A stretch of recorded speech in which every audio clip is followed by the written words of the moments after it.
mtetezi wangu akanigadzirira kune zororo ikoko, kune zororo ikoko, kune zororo ikoko ravakaneta pamhemberero yeJorodhani nemumunda weEdeni pano muti weupenyu kune zororo andigadzirira imba inogara narini parichazogara hangu kunyika iyo itsva kune zororo ikoko, kune zororo ikoko, kune zororo ikoko ravakaneta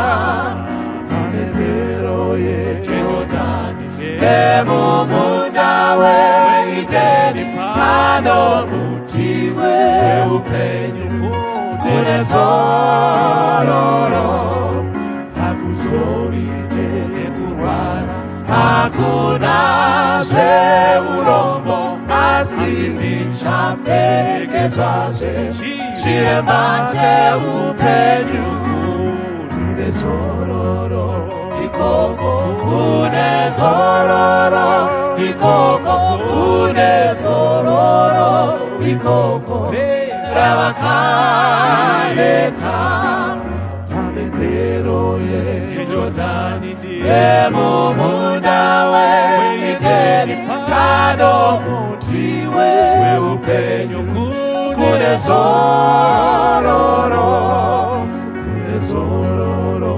ikoko, kune zororo ikoko, kune zororo ikoko ravakaneta pamhemberero yeJorodhani nemumunda weEdeni pano muti weupenyu kune zororo hakuzovi norufuze rugorera ruchabva vaponeswa vachafara kuna Jesu ouya kune zororo ikoko, kune zororo ikoko. Ndakunamatira vhangeri kuti rifambe ndibuye ndonamatira navanogwara kuti vasabva pana Mwari vati nyangogwara azive kuti tiri parwendo tiri kuenda kumusha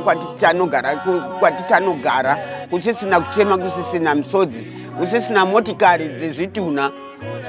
Mwari aitire kuti vana vose vazive kuti munamato unotisimbisa nyange wagwara azive kuti murapi mukuru ndi Mwari uye nguva inenge yakwana.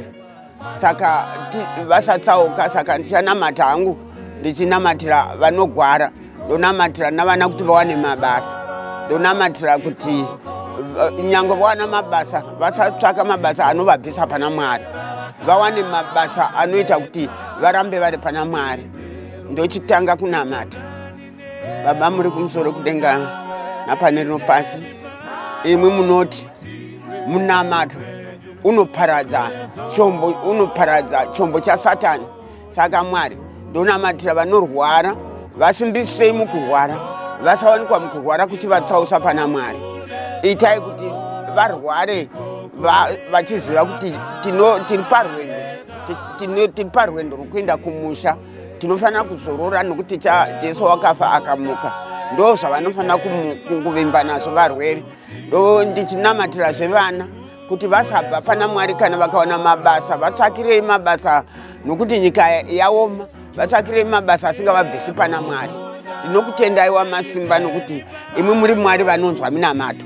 Mbiri yenyu igokudzwa. Chandofarira ndechekuti tigonopa matestimoni tava kumusha tose pamwe chete navaduku vedu nokuti kwekusisina unochembera kwamusha kune kwavatafanana. Saka zvose izvi ndozvinamata kuti dei zvingaropafadzwa nokuda kwezita raJesu nogara usingaperi nonamata. Amen.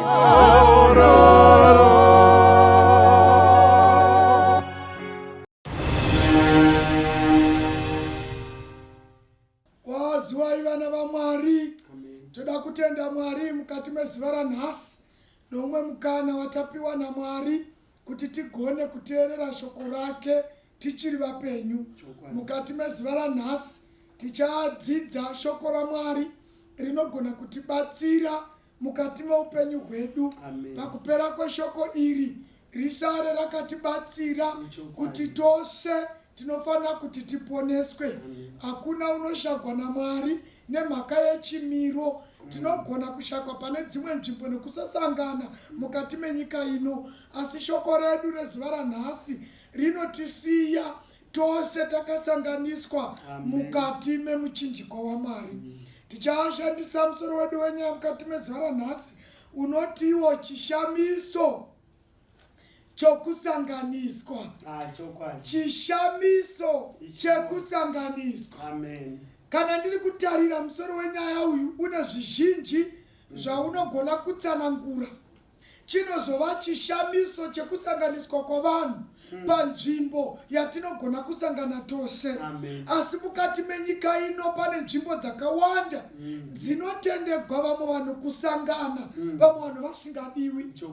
Ndo zviri mukati menyika ino, asi shoko redu richatisiya tave munzvimbo imwe chete yatinotendegwa kuti tisangane tose, zvisinei nokuti uri mundevere here, kana kuti uri mushona here, kana kuti uri mushangwe, kana kuti unogona kutaura chirungu kana chichangana. Pachishamiso chekusanganiswa ichi ndo patinosara tose takasanganiswa. Asi mukati menyika ino panogona kuti dzimwe nzvimbo panogona kusangana vamwe vanhu vasingatendegwipo. Ndanga ndakateerera nerimweni zuva kuchisedzegwa musangano kuchinzi kunokumbigwa masabhuku ose anodiwa kumusangano. Saka unotoona kuti we kana usiri sabhuku haugoni kunosangana navo panzvimbo yavadamwa navo. Kunopoita misangano yemaheadmaster, kwanzi maheadmaster ari kudiwa kumisangano. Saka iwe kana wakaguma grade 2D usina kana kumbosvika grade 7 kana kuchidiwa maheadmaster, kunogona kuchongana maheadmaster chete iwe usingatendegwi panzvimbo iyoyo. Mukati menyika ino panosangana vamwe vasingatendegwi. Zvakadaro zvokuti kana vekwadhuve vakaita dare ravo pakakaruka pasvika munhu wekwasivanda havagoni kutaura nyaya dzavo, munhu wekwanyati aripo. Vasati vataura nyaya dzavo mukusangana kwavo semhuri, vanocherechedza kuti tiri pachedu.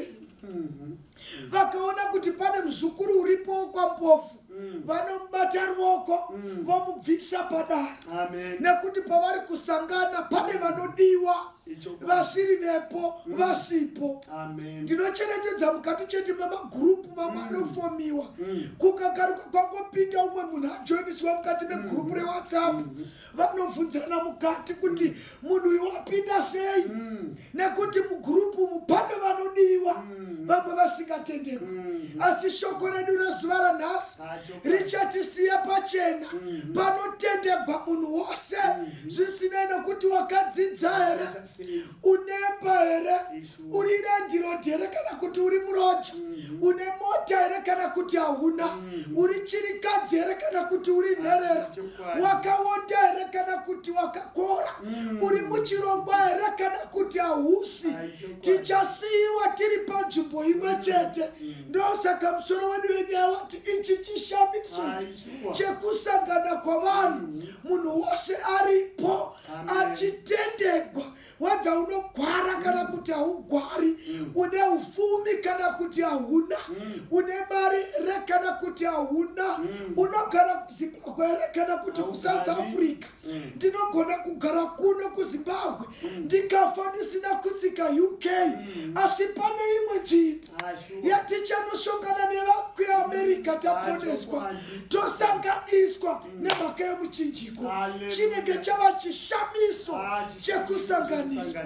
Chapter 19 dzaJohn Verse ya 25. Pavhesi ya 25. Zvino pamuchinjiko waJesu akanga pamire mai vake pamunun'una wamai vake Maria mukadzi waClopas naMaria Magadalini.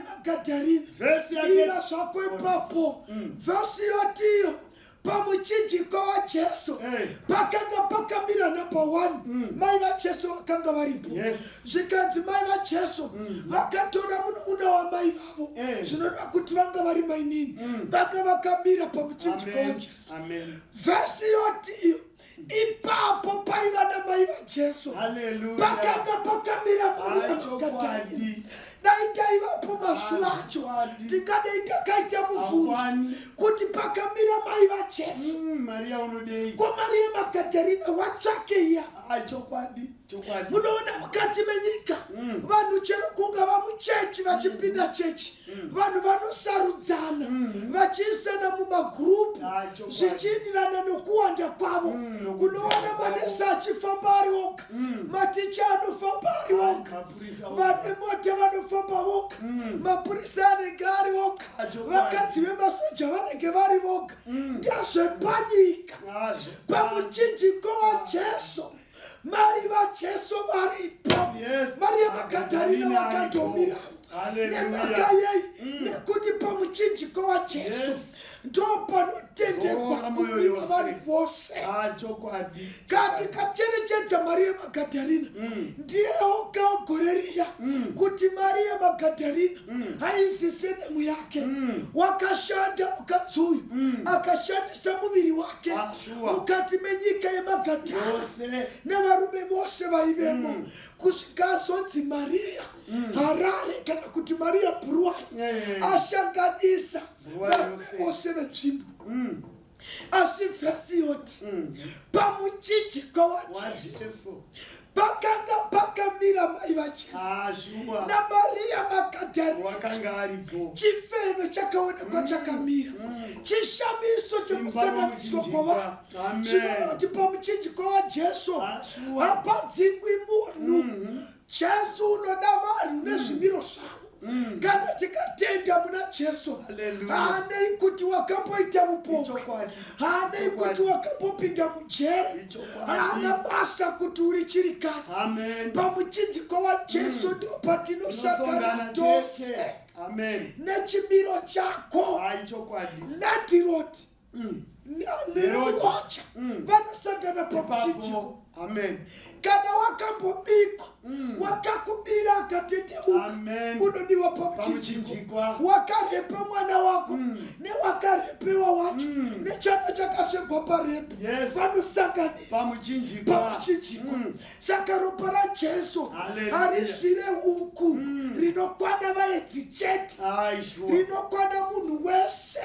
Ndosaka tati chishamiso chekusanganiswa.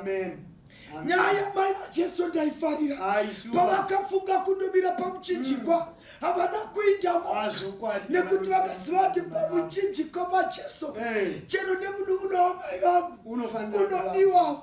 Saka mai vaJesu vafunga nyaya dzomuchinjiko havana kundomira vari voga. Vhesi yati mai vaJesu vakanga vakamira nemunun'una wamai vavo wakanga vari pamuchinjiko. Ndiri kuti hama dzinodikana pamuchinjiko panodiwa munhu wese. Kana iwe wanga wafunga kunomira pamuchinjiko haufaniri kunomira woga. Toravo hama dzako utomira nadzo pamuchinjiko. Tora munun'una wamai vako muite mose pamuchinjiko. Tora mwana wamai vako muite mose pamuchinjiko. Ndopoga panotendekwa vanhu vese pamuchinjiko. Ndosaka tati chishamiso chekusanganiswa. Tichisanganiswa pamuchinjikwa waJesu tinogona kusasangana pane dzimwe nzvimbo. Vamwe vagoshaina vachiti kwedu kwakafumiwa, umwe agoshaina kuti ini ndine mari handina chandinotaura nomundeve, handina nyaya nomushona, asi katotaura nyaya yekusanganiswa nemuchinjikwa. Madhevera anodiwa, mashona anodiwa. Unogona kuvenga murovora wechishona uchiti mwana wangu warovora svina isu tiri mandevere saka mushona unomudii unogona kuramba murovora mudevere asi pamuchinjikwa unenge achidiwa unogona kuramba mukwasha wechichangani unogona kuramba vamwene vechishangwe asi pamuchinjikwa vanodi saka chinonzi chishamiso chekusanganiswa. Saka tosanganiswa sei tosanganiswa nei chinchi chaita kuti mushangwe nemushona nemuchangani nevari kuamerica vari kuSouth Africa namatswana vari kuAmerica tizosangana tinosanganiswa papi tinosanganiswa boga neshoko ramari toshangana pamuchinjiko wa Jesu ndo zvichatisanganisa nevari kuAmerica tinosangana pamuchinjiko pane wakavonekwa umwe futi verse 39 akamira pamuchinjiko naNikodimovo iye wakambouya kwaari pokutanga usiku wakauya nemura nearosi pamuchinjiko vakavhenganiswa mapaundi anenge 100 ari pamuchinjiko tiri kuonaona Maria varipo Mwana Jesu uripo Maria Magdalena uripo Nicodemus uri kuonekwa aripo zvinova kuti muchinjiko haushari vana Maria Magdalena ropa raJesu harisire vanhukadzi chete ropa raJesu harisire vafundisi chete ropa raJesu harisire vakomana chete rinosanganisa vana Nicodemus vanoposikamwa nezvimiro zvakaipa asi Nicodemus pane paanorangarira mai vaJesu vakamira pamuchinjiko naNicodemus unoonekwa akamira pamuchinjiko saka muchinjiko waJesu ndiwo une simba rekukakata vanhu vose nechimiro chake ropa raJesu ndo rakabvisa Maria Magdalena pamupombwe rikamusiya pamuchinjiko ropa raJesu rinobvisa umbavha mumunhu kwasara munhu unokwana kumira pamuchinjiko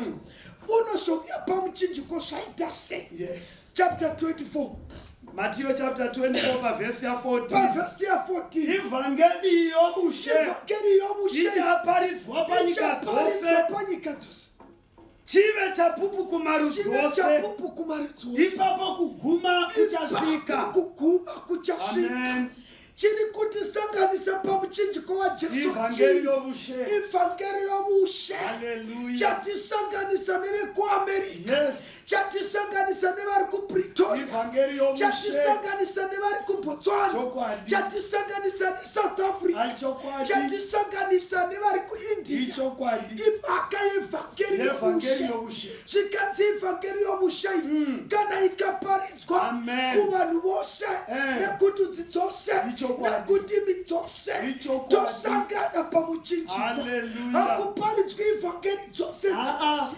kunoparidzwa evhangeri yobushe mukati menyika yatiri kurarama evhangeri dzawanda asi Mwari kavo nekuti paevhangeri dzakawanda mukati menyika pane inonzi yobushe vhesi haiti evhangeri idzi inoti evhangeri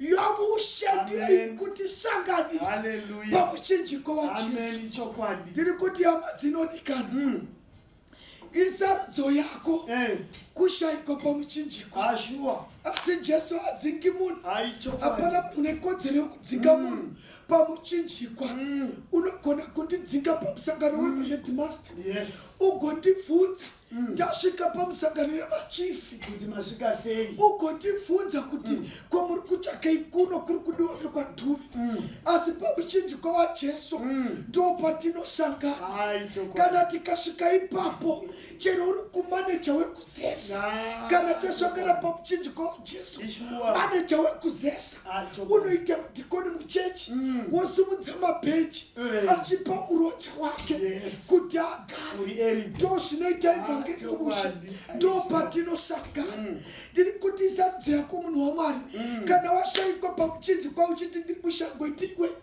kana washayikwa uchiti ndinogara kune mangwe ndiwe asi paivhangeri yomushe ndo pari kusanganiswa munhu wese wadha unoshanda kana kuti haushandi une mari kana kuti hauna unotimba namavoko pakurima kana kuti une ng'ombe tose tinosanganiswa pamuchinjikwa saka tiri pano kuparidza ivhangeri yomushe kuti ndimi dzose navanhu vose namarudzi ose tisanganiswe pamuchinjikwa shayikwa kuvashandi vekuzesa tishongane pamuchinjikwa shayikwa kunoshanda amerika tishongane pamuchinjikwa shayiwa mari asikatishongane pamuchinjikwa chero uri chirikadzi chema uri pamuchinjikwa chero uri nherera ngatishongane pamuchinjikwa shayiwa mota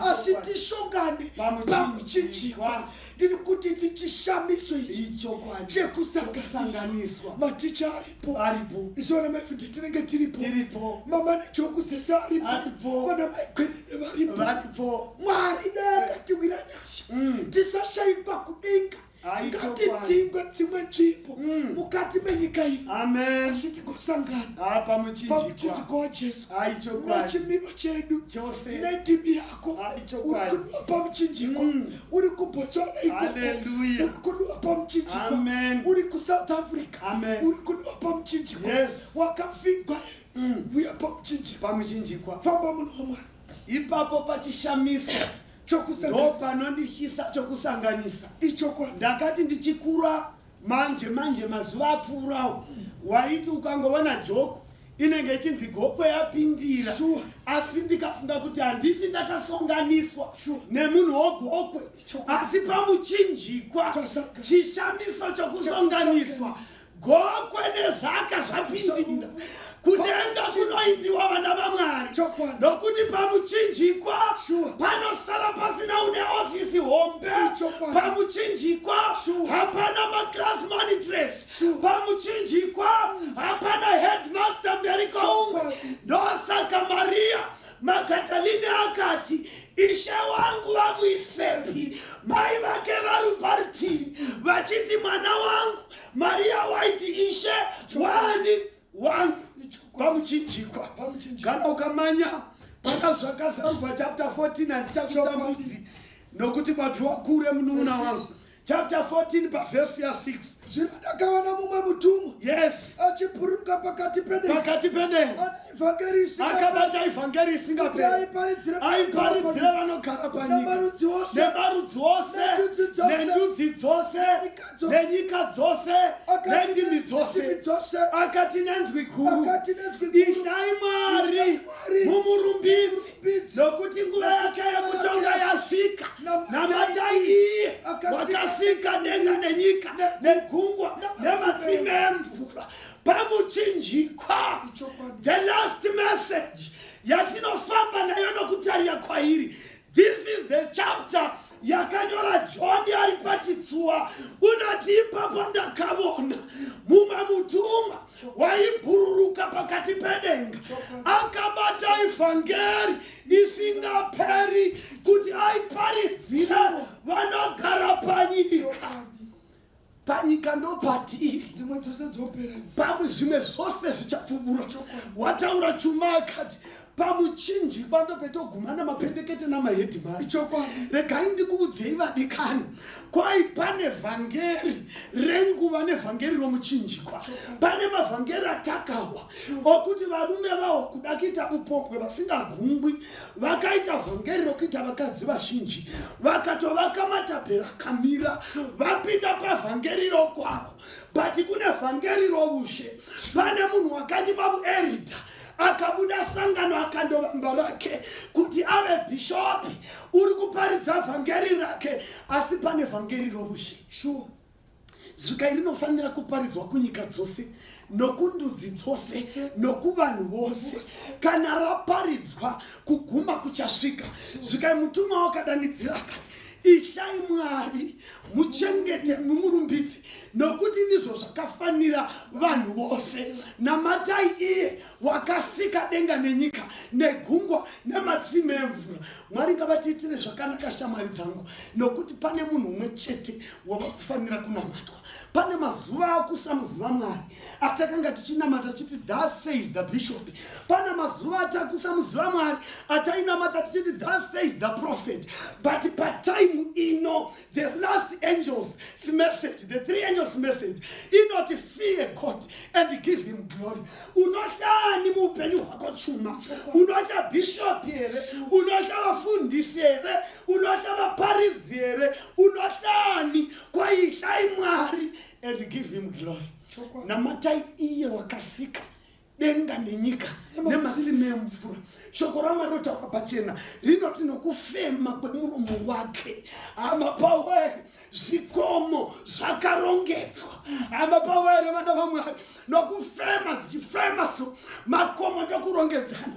Kwedu kuna makomo mamwe ndivana bingura, vamwe ndivana uroi, vamwe ndivana mapanji, makomo akasiyana siyana. Tinawo makomo ari kunana buyeroko ana mazita akarongedzwa nokufema kwomuromo waMwari. Konzi fear God and give him glory. Namatai iye wakasika. It is now high time, my brothers and my sisters, that we worship the God who have created. Mwari une kamunamatiro kaanoda kuitwa navanhu. Pana paoti ihlai iyi kuroti kana pane mirayiro madons and do's atinofanira kutevedzera tinotarira pamuchinjikwa waKristu. Konzi namatai iyi wakasika denga nenyika negungwa nematsime emvura. Ndiye oga wakati asvika mvura yakatenza akafamba pamusoro.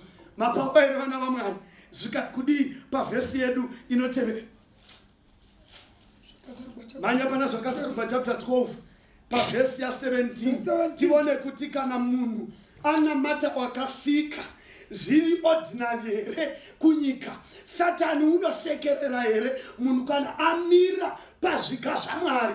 Kana munhu amira, what are the signs anotitaridza kuti uyu wawanamata ndiye wechokwadi, nokuti panofanira kumutswa ukasha hunobva to the darkness kingdom against your will.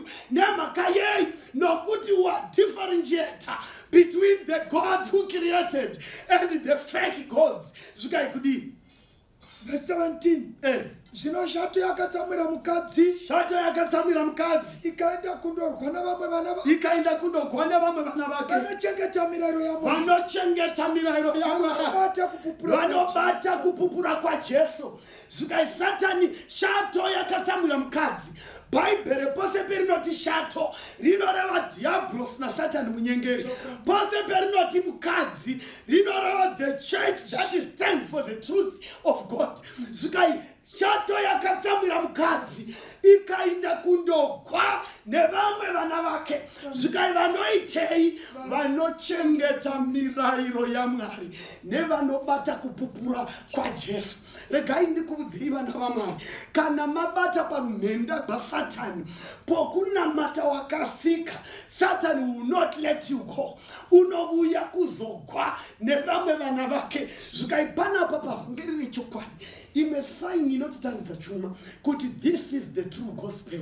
Tinoinda pamirayiro yaMwari, which are the 10 commandments, the moral laws. Regai ndikuudzei vana vaMwari, pane chakavanzika chinoitwa naSatani asi chisina zvacho kuvanzika, nokuti shoko raMwari rinoisa pachena. VaJudha vachifamba kumashure vaifamba vakabatwa nemirayiro mitatu. Paiva nomurayiro unonzi wama-civil laws. A civil law hainyogwi noumwe munhu, inonyogwa namacitizens. Kuna kuZimbabwe ndokwetoona vachifamba vachibvunza kuti ko nyaya yakati munoivonavo sei?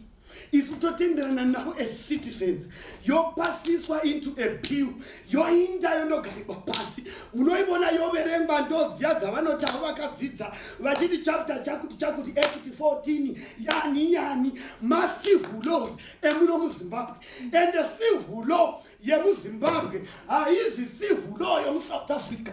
Paiva nemirayiro mitatu yakafamba panguva yavaIsraeri.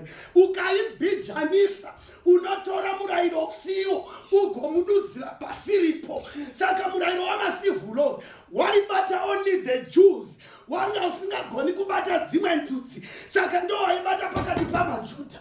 Saka murayiro wamaJudha waiguma kana murayiro waMwari wasvika. Ndobva vobva paine murayiro wechipiri wavaifamba nawo. Toda kutevera vanhu vari kufamba neevhangeri youshe kuti vazive kuti nokuti kwanzi vana vakandogwiwa navo ndevaiteerera nokuchengeta mirayiro nevaibata kupupura kwaJesu. Zvikaipanapa pane murayiro wechipiri waishanda mukati maIsraeri, murayiro wemaceremonial laws. Maceremonial laws aibata pasanctuary message, akanga asingabati outside the sanctuary. Ndo pane mirayiro yakanyogwa tati macivil laws akanyogwa namacitizens kureva kuti maJews ndo aizvinyorera macivil laws. Then maceremonial laws ainyogwa naMoses. Hapana munhu wakatendekwa kunyora ceremonial law kuzvepa Moses pachake mirayiro yemusanctuary. Ukaverenga shoko raMwari, Moses unonyora mirayiro iyi mubhuku woti iisei parutivi kweareka kuti izvipupurirepo itorevo murwiso paark of the covenant yaMwari. Those were the ceremonial law. They were not inside the covenant. Toinda patinoti moral laws. Moral laws were written by God himself. Akanyogwa nomumwe waMwari. Those are the 10 commandments. They are still valid. Saka pana pa Revelation what ndakabona umwe mutumwa achibhururuka pakati pedenga akabata evangeri isingaperi kuti aiparidzire vanogara panyika navanhu vose nendimi dzose nendudzi dzose ndokusonganiswa kwechishamiso chokusanganiswa pamuchinjikwa. Everyone deserves to be saved. Zvikai asi pane vakagwiwa navo, zvikai vakagwiwa navo ndevapi? Zvikai vanochengeta mirayiro nokupupura kwaJesu. Regai ndikuudzei vadikani, Satani inhubu. Musatendera Satani kukudhivhetai. Musatendera Satani kutichengetesa mirayiro yamabhishop achiti destroyisa murayiro waMwari. Tisatendera Satani kuchengeta mirayiro yavafundisi tichisiya mirayiro yaMwari.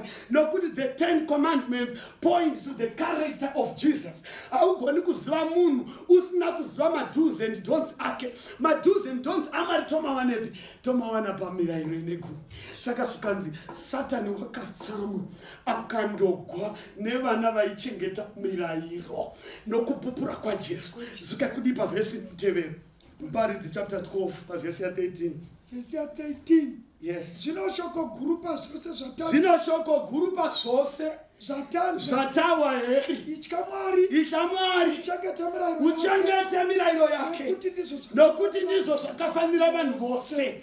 Ini nevatiri vanhu muzezuru mundevere munhu muchangani muvemba munhu vanhu vose vakafanira nokuchengeta murayiro waMwari. Saka paapa chinzi evhangeri iyi youshe inofanira kuparidzwa kundudzi dzose nekuvanhu vose nekunyika dzose. Ipapo kuguma kuchasvika pakati pendudzi tinosanganiswa pashoko romuchinjikwa. Shoko raMwari roti nokuti shoko romuchinjikwa upenzi kune vanoparadzwa asi kuna vanoponeswa ndiro simba raMwari. Zvikaipanapa kuna muparidzi, itya Mwari uchengete mirayiro yake nokuti ndizvo zvakafanira vanhu vose. Ndatini mutachi itya Mwari uchengete mirayiro ndizvo zvakafanira vanhu vose. Musavadha itya Mwari uchengete mirayiro nokuti ndizvo zvakafanira vanhu vose. Muchangamisheni itya Mwari uchengete mirayiro nokuti ndizvo zvakafanira vanhu vose.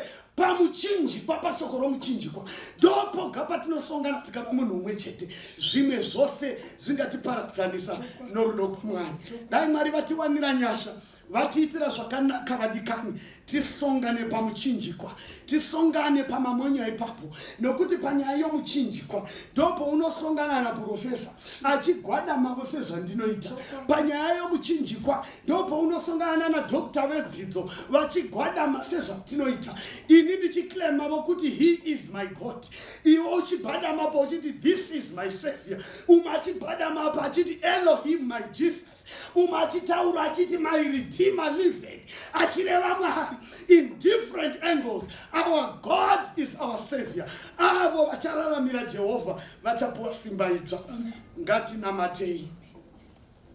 Toda kukutendai mutsvene waIsraeri, mazita enyu neshoko repamuchinjikwa, nokuti ndo patinosongana.